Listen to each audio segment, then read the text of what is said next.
Bonjour Tartous, écoutez, je suis super content de vous retrouver, alors pas vraiment en ce début de saison, puisque la saison n'a pas vraiment commencé, mais c'est la première fois depuis la mise en hivernage que je retourne au rucher, notamment ici au rucher du Bois. Je retourne aujourd'hui à ce rucher, pourquoi? Parce que ça fait 2 jours qu'on a 9-10 degrés avec du soleil, donc les abeilles commencent à ressortir, et je pense que les noisetiers vont pas tarder. Alors même si ici dans les Hauts-de-France, ils annoncent pas, contrairement à d'autres régions, du beau temps sur les jours qui arrivent, clairement, moi, ça va plutôt être de nouveau dégelé, hein. On annonce encore en dessous de zéro prochainement. Je croise les doigts pour qu'on ne revive pas la même saison que l'année dernière, surtout. C'était une vraie catastrophe. Mais bref, c'est l'occasion pour moi de faire le tour du rucher. Alors vous verrez que Mathieu voilà, a amené ses ruches. Donc aujourd'hui, celle que nous, on va vérifier, donc les deux Kenyan ici, la Dadan ici et le convertisseur là. Donc celle-ci, on voit, il n'y a pas de plancher, c'est juste du stockage de matériel. Donc le contrôle, ça consiste à quoi? Tout simplement, je jette un œil, savoir si j'ai des pertes de colonies, sachant, donc ici j'ai 4 colonies.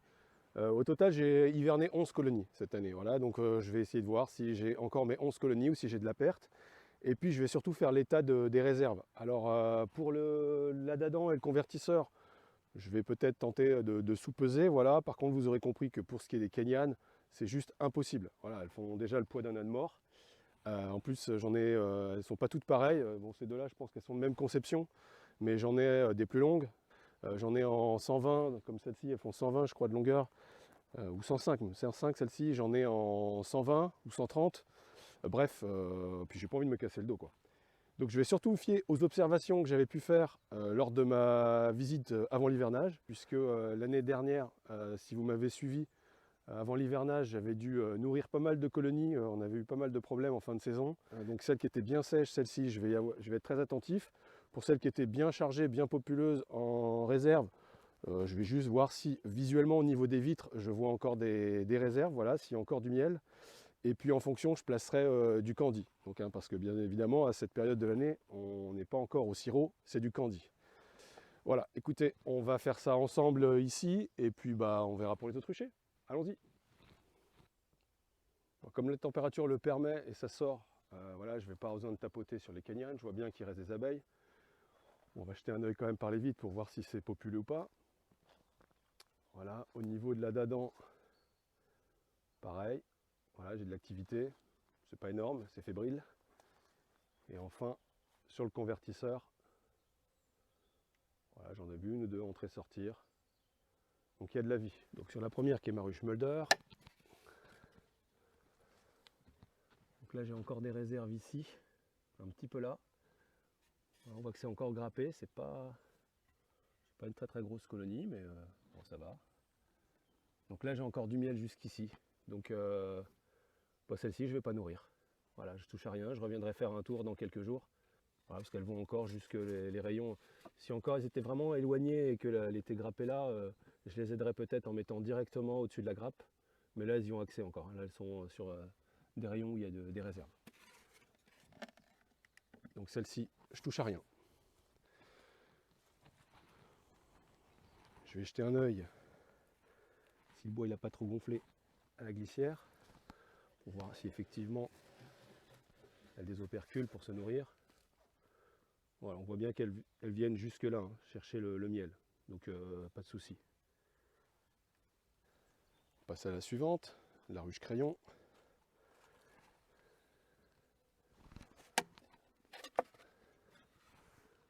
Voilà, un peu plus de monde. Par contre celle-ci, donc le séparateur est ici, et là je vois pas de réserve. Donc ça c'est sec, ça c'est sec. Donc celle-ci je vais mettre un pain de candy. Voilà, mais bon ça correspond aux observations que j'avais fait avant l'hivernage. Celle-ci j'avais dû nourrir.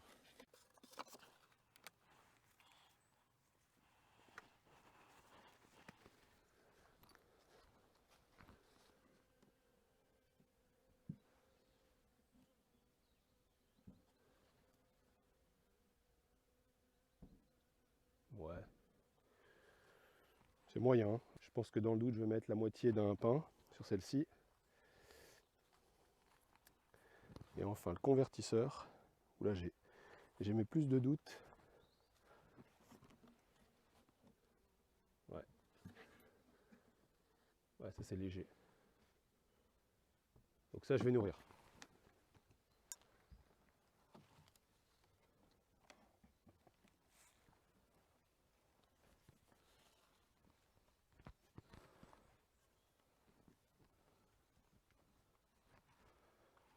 Donc pour le pain, rien de bien compliqué.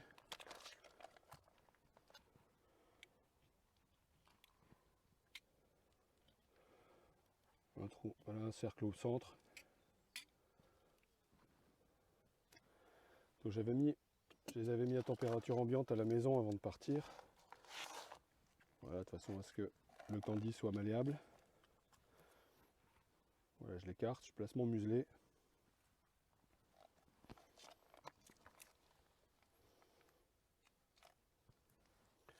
Donc je l'avais déjà montré, hein, c'est pour éviter lorsque elles vont avoir mangé ici, que le plastique vienne refermer et enferme des abeilles, laisse prisonnier des abeilles sur les côtés. Donc là on jette un œil s'il y a des abeilles, c'est le cas. Et voilà.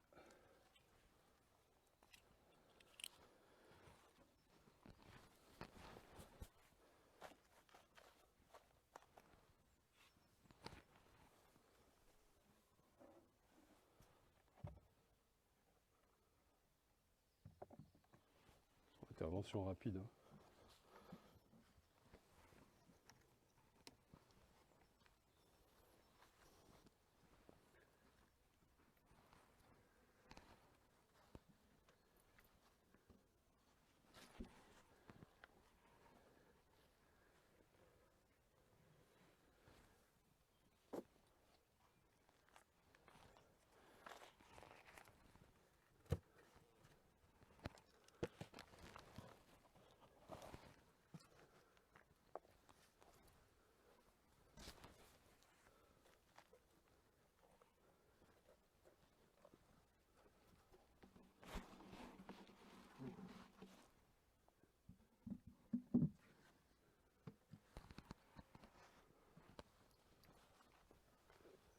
Alors c'est tout pour ce rucher du bois.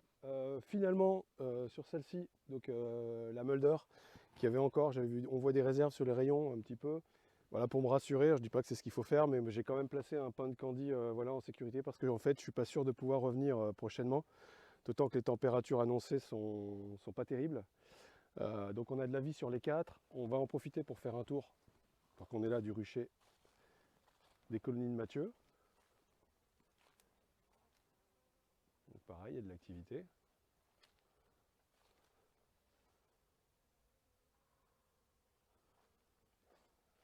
Ces deux-là, beaucoup moins. Je ne sais pas si elles sont occupées ou pas. Là, pareil, la dernière, là-bas aussi, on voit de l'activité.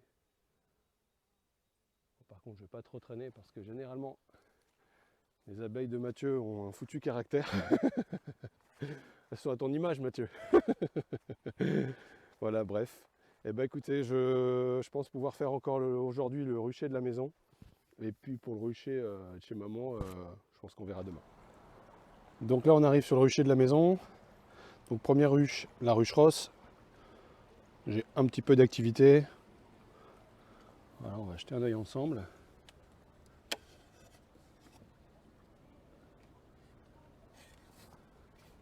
Bon, la colonie est sur la droite, enfin vraiment côté de l'entrée. Hein. Et puis on peut voir déjà que ces deux rayons-là, il y a du miel sur au moins jusqu'à là sur la partie haute. Donc pour l'instant, je ne vais pas nourrir celle-ci, je laisse comme ça. En plus, elle est à la maison, donc j'ai des facilités pour venir la contrôler régulièrement.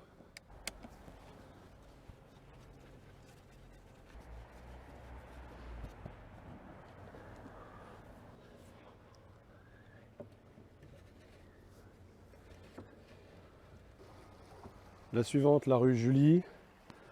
Donc on a de l'activité, pareil, bon, on a un beau rayon de soleil là.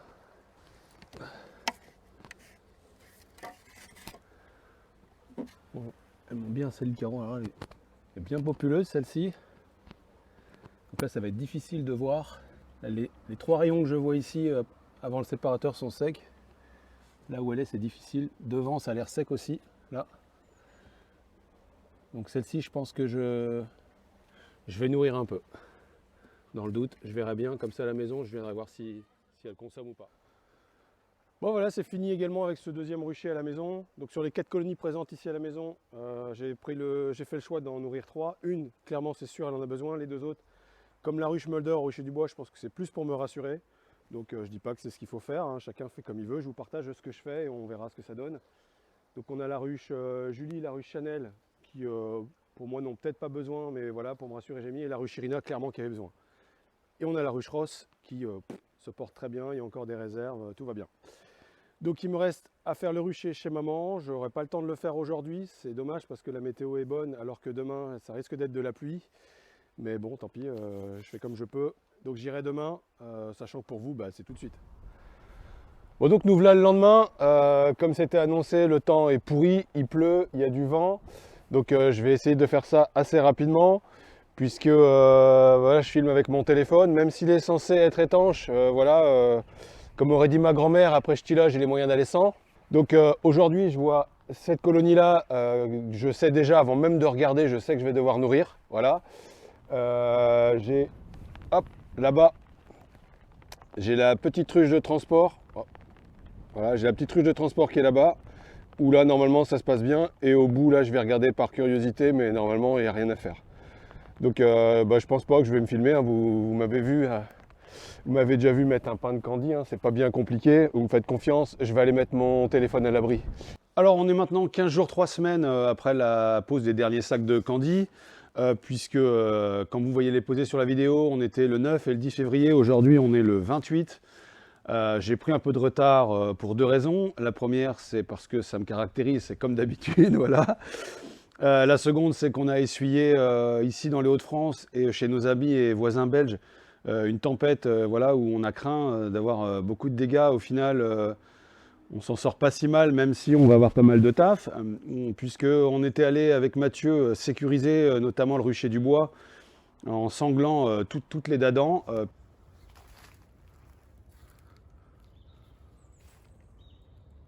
Puisque bah, pour les Kenyanes, je me doutais bien que le vent ne me les aurait pas fait bouger, puisqu'elles sont beaucoup trop lourdes, hein. J'en ai sécurisé aucune et ça s'est bien passé. Toujours est-il, c'est qu'on a un arbre qui s'est abattu, voilà, non loin des ruches, hein. Je ne suis pas encore allé, mais à voir la photo, je dis à quelques mètres pour pas prendre de risque, mais je crois qu'on est à moins de 2 mètres. Voilà, ça nous a arraché toute la clôture. Mathieu m'a dit que c'est un arbre qui faisait environ 20 mètres de haut avec un tronc d'1 mètre de diamètre. Enfin voilà, on a pas mal de taf pour déblayer tout ça. Donc je ne sais pas si je vous le partagerai d'ailleurs à l'issue de la vidéo, là, si ça sera après ou si ce sera à l'occasion d'une autre vidéo, ou si je ne vous le partagerai pas, on verra bien. Toujours est-il, je fais le point sur mon nourrissement. Donc vous m'avez vu, donc il y a maintenant presque 3 semaines, nourrir certaines de mes colonies. Donc j'ai fait le choix sur les 11 colonies que j'ai hivernées, donc sur les 3 ruchers, d'en nourrir 8. Sachant qu'il y en a 4 qui pour moi le nécessitaient, les 4 autres c'était pour me rassurer, me sécuriser un peu.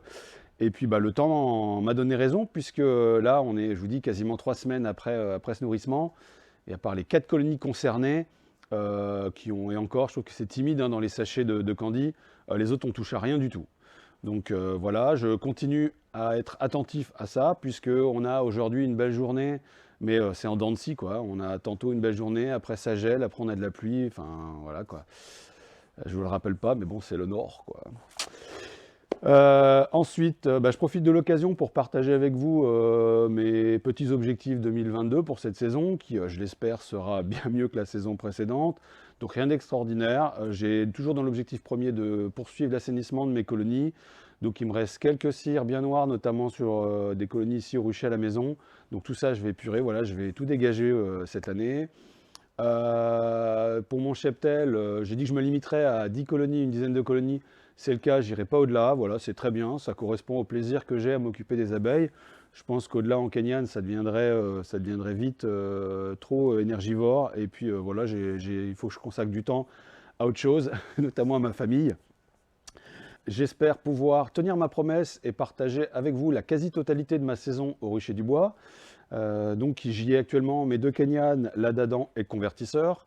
Donc le convertisseur, c'est une colonie que j'ai promis à un copain. Donc Jérémy, si tu regardes la vidéo, tu te reconnaîtras. Donc la colonie, je te l'ai promise, pardon, et elle sera pour toi. Donc je vais partager avec vous sur cette saison. Je pense laisser donc mes 2 Kenyan et y mettre 3 Dadans.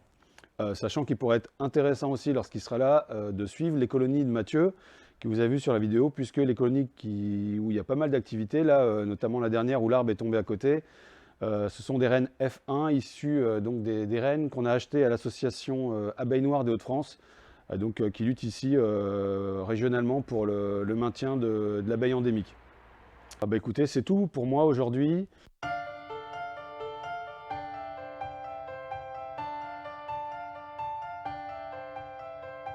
It's like a crime, violent and hard. Stare at each other, eye to eye. When you're not in that picture, I feel blue. Can't imagine a world that's without you. We are rivals, that's all we are. Follow me till the dawn. Secrets you keep are so dark and heavy. Who knows what I hide deep inside of me?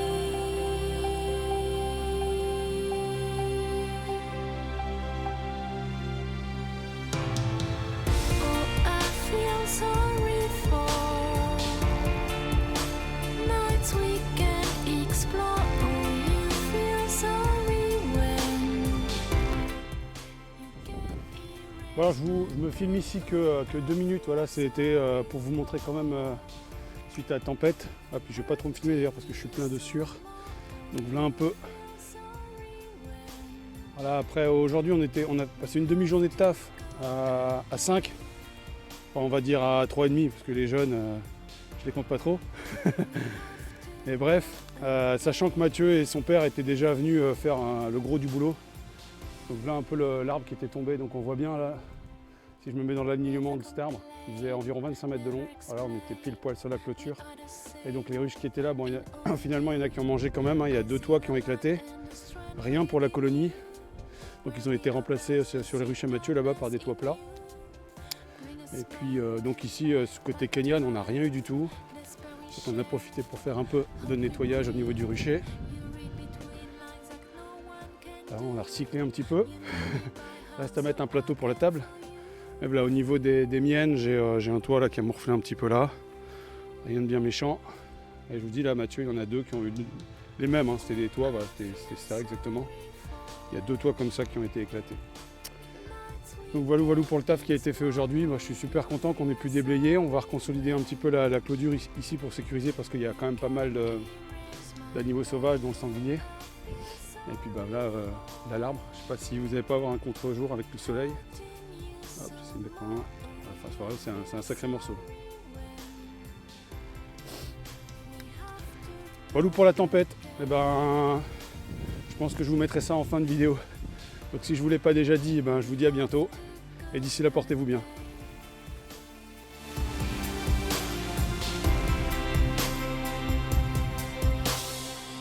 Oh, I feel sorry for nights we can't explore. Oh, you feel sorry when you can't erase my pain. Oh, I feel sorry.